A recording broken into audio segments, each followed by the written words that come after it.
Hi,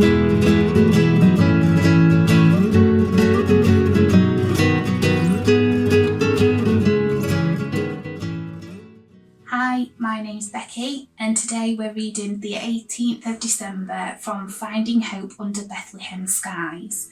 It's entitled I Will Do It, and we're going to read Ruth 3:12-18.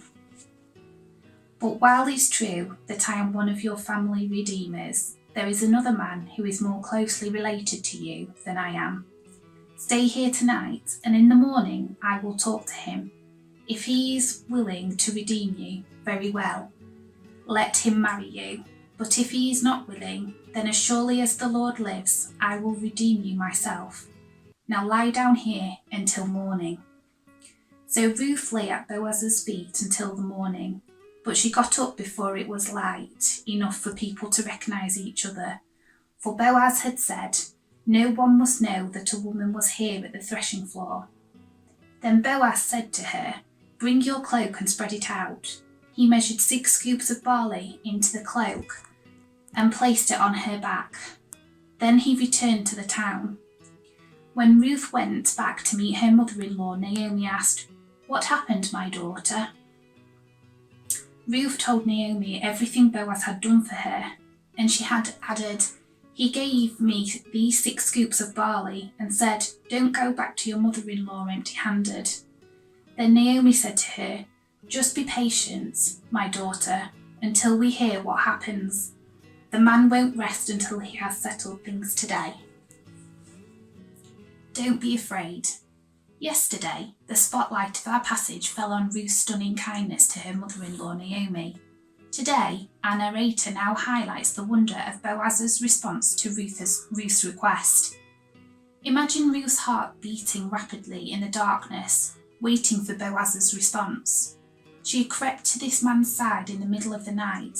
There were no witnesses. No one would know what had happened. Boaz could have done anything.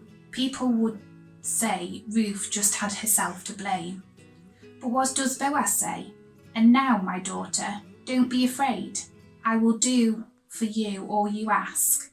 Boaz is willing to do the one thing Ruth hoped, dreamed, longed for him to do. And we see his tenderness of heart exemplified in the way he addresses her as daughter. We breathe a sigh of relief. Boaz is ready to be the redeemer of this troubled family. The twist. But there's a but. Suddenly, we're given exasperating new information. Boaz explains that Naomi already had a closer male relative than himself. As such, they must wait to see if this other man will do his duty and choose to redeem Naomi. We draw a deep breath. It was all going so well, yet even this moment showcases Boaz's integrity. Rather than abuse or shame Ruth, he honours her, helping her go home without being seen, as well as honouring his own unnamed relative. Of course, in doing both of these, Boaz also honours God. And all the while, Boaz again provides for Ruth and Naomi, filling Ruth's shawl with barley. Naomi, who once felt empty, now ends another chapter without being empty-handed. Boaz truly is a man of standing.